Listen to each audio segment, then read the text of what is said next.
1854 সালের এবার দেখো, 1854 সালে বোর্ড অফ কন্ট্রোলের সভাপতি চার্লস উড। তো বোর্ড অফ কন্ট্রোলের সভাপতি চার্লস উড কি করছেন, চার্লস উডের নিয়ে একটা ওই ডালহৌসি একটা কমিটি গঠন করে দিচ্ছেন। তখন বড়লাট ছিলেন ডালহৌসি, তিনি একটা কমিটি গঠন করে দিচ্ছেন। উডের যে কমিশন, তিনি সেটা উড একটা শিক্ষা সংক্রান্ত একটা নীতি পেশ করছেন বা একটা রিপোর্ট জমা দিচ্ছেন, সেটাকে বলা হচ্ছে উডের ডেসপাস। তাহলে 1854 খ্রিস্টাব্দে যেটা ছিল সেটা হচ্ছে উডের ডেসপাস। এই উডের ডেসপাস মনে রাখবে, 1854-তে উডের ডেসপাসকে বলা হয় শিক্ষা সংক্রান্ত মহাসনদ বা ম্যাগমা কার্টা। ম্যাগমা কার্টা, শিক্ষা সংক্রান্ত মহাসনদ বা ম্যাগমা কার্টা। এবার দেখো 1882 সালে যেটা আছে, 1882 সালে একটা শিক্ষা সংক্রান্ত কমিশন হলো, যেটা লর্ড রিপনের আমলে, সেটা হচ্ছে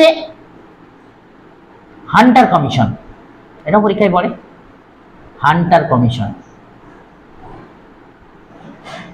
তাহলে এরকম পড়ে, হান্টার কমিশন কার সময়ে, লর্ড রিপনের আমলে, আর কত খ্রিস্টাব্দ, 1882 সাল। এবার দেখো 1902 খ্রিস্টাব্দে, এই 1902 খ্রিস্টাব্দে হলো কি, 1902 খ্রিস্টাব্দে একটা কমিশন হলো, সেটা বলে বিশ্ববিদ্যালয় কমিশন, ইউনিভার্সিটি কমিশন। সেই কমিশনের প্রধান ছিলেন র্যালে। তো ওটাকে বলে র্যালে কমিশন। তো এটাকে বলা হয় বিশ্ববিদ্যালয় কমিশন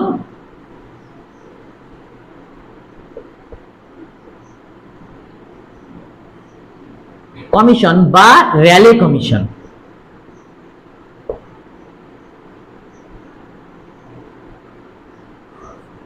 তাহলে বিশ্ববিদ্যালয় কমিশন বা র্যালে কমিশন হচ্ছে 1902-এ। তো এটা বলে পরীক্ষায়, এই র্যালে কমিশন একটা রিপোর্ট দিল, সেই রিপোর্ট অনুসারে ইউনিভার্সিটি অ্যাক্ট পাস হলো। সেটা কত, 1902 খ্রিস্টাব্দে। এটা হচ্ছে বিশ্ববিদ্যালয় আইন পাস। 1904 খ্রিস্টাব্দে এবার কি হলো, বিশ্ববিদ্যালয় আইন পাস, আইন, ওই জন্য বিশ্ববিদ্যালয় হলো।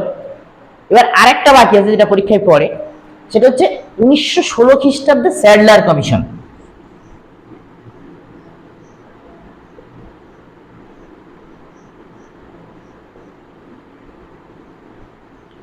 এখন স্যাডলার কমিশন একটা জিনিস বলে, দেখো আমরা আগে কিন্তু এরকম ছিল না। আমরা কি করি বলতো, মাধ্যমিক পড়ার পরে তারপর 2 বছর ইন্টারমিডিয়েট পড়ি না, 11-12, এটা কিন্তু এই স্যাডলার কমিশনের রিপোর্ট অনুযায়ী। আগে কিন্তু ছিল না এরকম। 1916-র আগে কি একবারে মাধ্যমিকের পরে গ্রাজুয়েশন ছিল। তো এরপরে 1916-র পর থেকে ওখানে 2 বছর একটা গ্যাপ বাড়লো, সেটা এখন আমরা চলছে। তাহলে আমরা যখন দেখলাম এই ব্রিটিশ আমলের শিক্ষা সংস্কৃতি বা শিক্ষা নিয়ে যে কোশ্চেনগুলো এখনো পর্যন্ত পড়েছে, পরে সাল আর এরপরে, সেগুলো কিন্তু আমরা করলাম। ঠিক আছে, এগুলো তাহলে প্রত্যেকে মনোযোগ দিয়ে করবে আর কি। বন্ধু।